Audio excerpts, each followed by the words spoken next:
Hey everybody, it's Tripl-L coming in to talk about My Hero Academia episode season 5, episode 13. Hey everyone. So this episode here Academia going to be my review.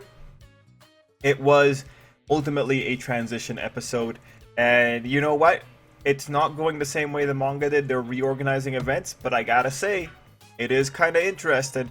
I do kind of like the mystery that's being added, because I do love these kind of plots where you have a situation that happened in the background and you're getting little bits and pieces. Now, unfortunately, there are some little details that we can't really talk about because there's a lot more at play here. But I do love the style. The thing is, like with a manga, it's a little bit hard to pull this off because with a manga, you're going to be working week to week. You might be changing your ideas dependent on if something resonated or not. The arc that was essentially reorganized was I think more than 20 chapters long. I don't really remember the numbers right now, but when we're looking at that kind of stuff, you can't really pull it off. It is harder to pull it off week to week, whereas with the anime they know what's going to happen, so they can make it seem a little bit cooler. I do think it's a pretty novel experience for the anime-only viewers, and I think the anime-only viewers should appreciate it. The best thing too is that if the anime spots any detail that they feel is unnecessary, they're gonna cut it out most likely, and it's gonna make everything seem a lot tighter. Because sometimes in the manga there's some details that are thrown in there that don't really manifest for a while, and the anime has cut those kind of details out before. I mean, some of them have been terrible, like the whole Shinzo situation, but we'll have to see how this one works out. Right now, I do like the level of mystery that's going in here with how they premised everything. So let's walk into the episode and talk it moment by moment. So first off, 9 days ago, that's how we opened the episode. They talked about something that happened in Deca City, and I loved one of the lines where they called the seeds of disaster were being planted. Yes, I love that line because it's technically true. And we also got to see that wonderful shot of Shigaraki. He looks pretty good. I hope it's going to be that pretty when we get to that actual scene. And it's almost certain that we're going to get that scene. The anime promotional materials all are pointing to it, so we'll be okay. Anime-only viewers, be excited when we get there. Next thing to talk about was the Deca City news coverage. And for this one, it was just cool to see how people were being supportive and the criticism was turning into encouragement. Now, mind you, this is one of the scenes where, when it comes in the manga, was a little bit weird because of the influence of some of the people involved. But in this one, this scene has always caught me a little bit off guard, even in the manga, because I didn't fully understand what was the purpose of saying this. Just everything here was so weird with the circumstances that I could never really appreciate that scene. And ultimately, like, I don't think the scene was executed in the wider... I don't think the scene ultimately executes very well in the wider spectrum of Hero Academia. Like, yeah, I can sit down and I can tell you what the scene probably was trying to do in the context of Hero Academia, but there was just so much going into that coverage that it's just ultimately muddied. Now, from the anime makes it a little bit easier because the anime strips out one of the most important pieces of context, and the anime makes it seem like, oh yeah, people are being a lot nicer to the heroes, and that is worth seeing it here. In the anime's iteration, you might actually have a little bit more of a hopeful overtone, whereas in the manga's iteration, because you were keeping in mind one of the players involved and their influence, you were kind of a bit more skeptical. Mind you, like, the exact argument that the manga is just, I always remember the manga as being a weird one. Like, I understand the purpose, but yeah, regardless, for this one, it's good to see that society is being more supportive to the heroes. There is a theme going on in the episode because they link to another thing that heroes do, or they link to another effect that a certain hero is having on everyone else. We'll get to that. Next up was the interview training. So at the very beginning, I just have to say, I don't see butt jiggles in anime very often, but when I saw it here, it was just like, alright, gotta remember, it's a manga for little boys. Anyway, it was funny to see the two of them there. They've always been kind of like this. Now, to give some more context, it's Worth pointing out that Mount Lady was probably brought in because she causes a lot of property damage. Like, she's constantly being grilled by the media. If there's a hero that knows how to talk to the media, it's probably Mount Lady. I think even like she has trouble paying the bills because of how much property damage she causes. But for her segment, you know, the best part, aside from Shoto being Shoto and just being hilariously obtuse, the best part for me really was that note that Aizawa said about how the current number one was pulling all the other heroes up. So this is really good because this is talking more about like the role of the number one hero in society. When All Might is around, his symbol of peace created a situation where people stopped trying as hard because All Might was always there to clean up the mess. When it comes to Endeavor, however, Endeavor is a guy that worked to be able to be number two. Like, this is a guy that ran himself ragged. He developed really bad tunnel vision. He's done a lot of terrible things in the process, but at the end of the day, Endeavor has a really high case count. Endeavor probably makes one of the most significant impacts in, well, Endeavor makes probably one of the most significant impacts in general in society. When it comes to Endeavor, because his thing was about working hard and working efficiently, because he's about that, everyone else is kind of having to be pulled up into his speed. So it's pretty interesting. Endeavor actually is a lot better for society than All Might is. Because All Might, he will let people not do the best they could do. But with Endeavor, because this guy does not inspire the same kind of confidence that All Might did, because they, like, flat out, people can't do what All Might does, it creates an interesting effect. And mind you, like, this is one of the first signs in A Hero Academia. What really matters is super strength.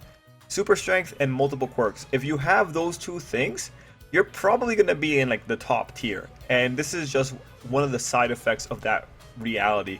Because of All Might's super abilities, he was just capable of something that many people were not.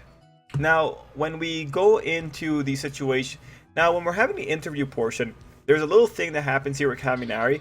The reason I'm pointing this out is because when this happened in the manga, people were freaked out. Of course, anime-only viewers, you don't know why, but keep an eye out for a certain something that Kaminari is doing here. To this day, it doesn't seem like this goes anywhere, but keep an eye out on it. I will tell you, what he's doing right here, is probably the left-hand rule. It's a thing that happens when you're doing physics, specifically electromagnetics. If you're doing electromagnetics, the left-hand rule is really important. There's also a right-hand rule, if anyone's wondering. But yeah, keep that in mind. If you start seeing people freaking out, I'm going to just tell you it's not worth getting wrapped up into it. Next thing I think is really good is Izuku and the locks. Last week I think I talked a little bit about singularity, but Izuku being able to lock up quirks is actually a really interesting mechanism, and it's one of the mechanisms that stands against the idea of quirk singularity. Again, remember, quirk singularity is ultimately an idea that talks about the body being incompatible with powers, and Aoyama is a really good example of an effect of quirk singularity. Now, when it comes back to this situation here with Izuku, it is really cool that One for All can lock up powers like this, because Izuku is the one person so far whose body will prevent it, whose body has mechanisms to, well, you could say pretty much everyone who has a successful quirk is in this situation, but Izuku in particular, he's in a situation where his powers could actually end up really hurting him, but he can lock them up, and it's actually a really cool thing. Knowing that the power can go away just by Izuku wanting it to go away is pretty interesting, and it's always cool to see this metaphor. We don't really see the locked door after this, but we know the idea is still there. Next up, we saw All Might doing notes. This is just worth pointing out. All Might is gathering notes for Izuku, and it's nice to see that scene slipped in there. Next, we have the heroes meeting.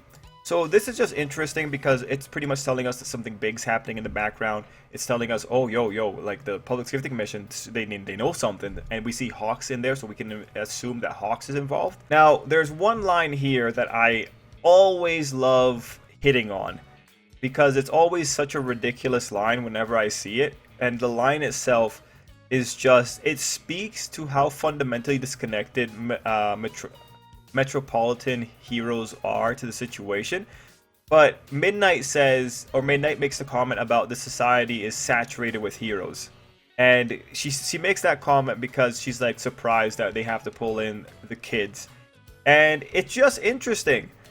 They can say that they're saturated with heroes all they want, but it's like there's so much nuance going into that particular situation.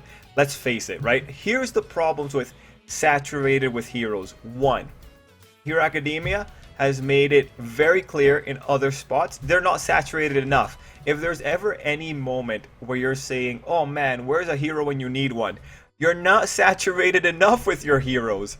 Furthermore, you know, what is the situation in the countryside? Heck, if you saw movie 2, you know movie 2, there's not really any hero hanging out in that one spot that the kids went to. No, this situation about saturated with heroes, it really only seems to apply to dense population centers. It's not the same case all across Japan. This line is ridiculous. This is a line based from what's happening with this line is that these people see the society. They're some of the people that are pretty much winning in society. They see that there's so many other heroes around. They're like, oh yeah, you know, for what we got right now, we have a lot of heroes. And they're right. For their current situation in their current neighborhood, they might have a lot of heroes.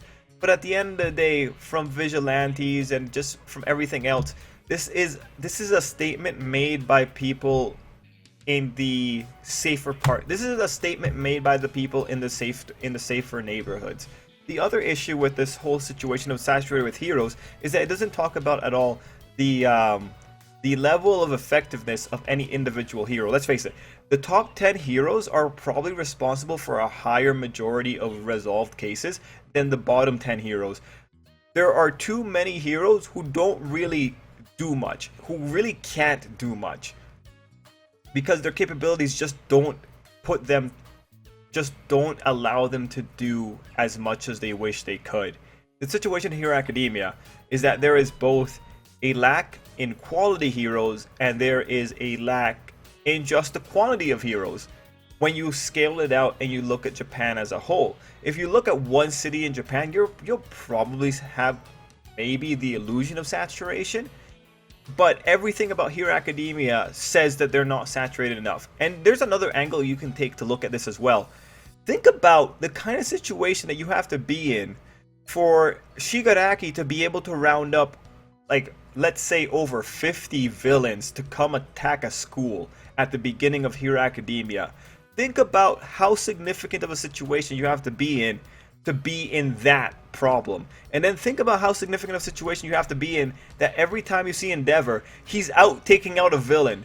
Listen, the situation with the heroes, there are so many villains being produced that the heroes just... If you have a situation where Endeavor is always being seen taking out a villain, you have a severe problem. The thing with Hero Academia is that for Hero Academia to maintain its momentum, its problems, there's a fundamental difference between the numbers of heroes and villains, such that the villains have to outnumber the heroes so significantly that it creates a situation where a hero can't take a break.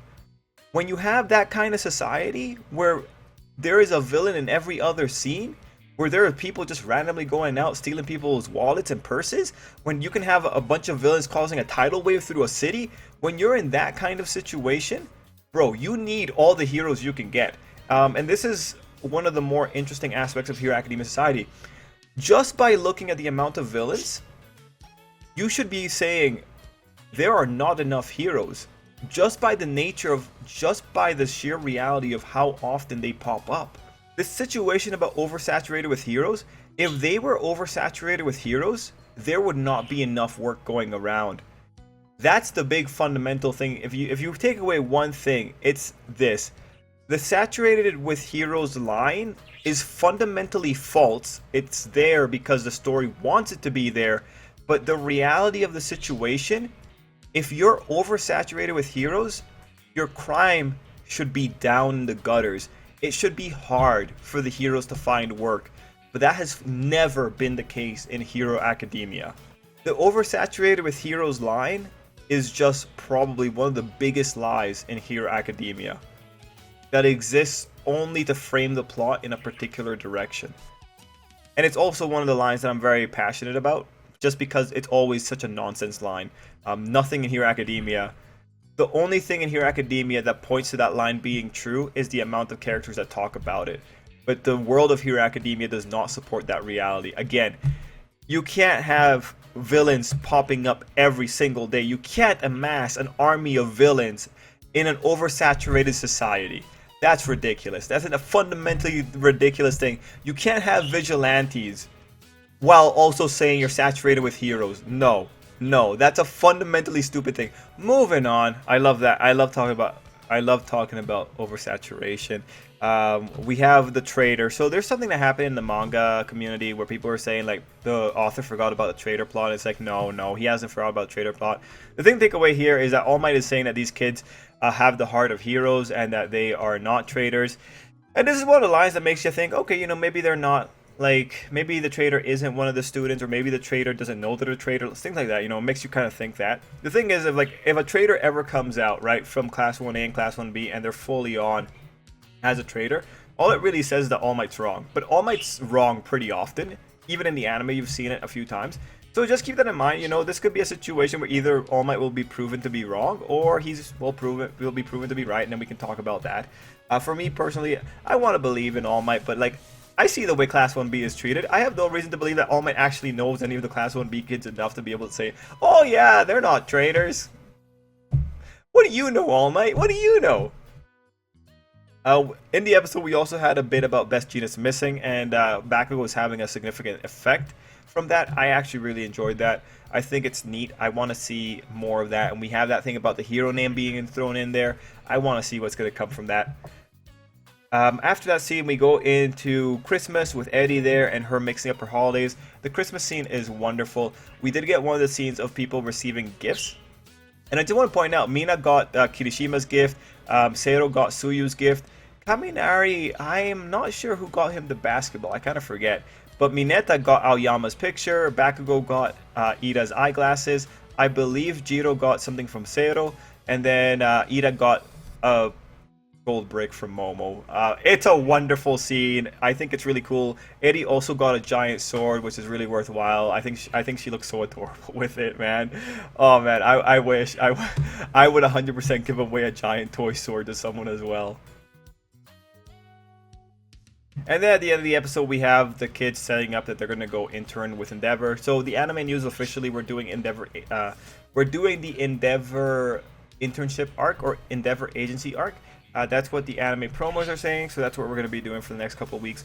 Overall, for season 5, episode 13, I thought it was a solid transition episode. There was only one thing that I thought was really stupid, and that was specifically how Izuku transitioned to using Black Whip. I just don't understand. It's just so goofy. You have these people. You have Izuku talking about his All Might moves, and then all of a sudden you have Midnight wondering, oh my god, what's going to happen with that thing that he discovered, that new quirk? Oh, wait, I have the line right here. Speaking of which, after his quirk got out of control the other day, yeah, no, the transition is just terrible. You go from Izuku muttering to everyone else talking about his stuff in the background to Izuku then trying to use Black Whip. It's just the transition wasn't good for that one. They probably could have just segued into that a little bit better. It's kind of odd to be talking about one thing and then all of a sudden have the kid it just came off bad. But you can tell I'm kind of nitpicking. Are there actually any negative points? It's always hard to grade transition episodes like this. And Hero Academia, I'm trying not to get biased by what the manga did. And you could say, is the oversaturation line incorrect? That is such a fundamental thing.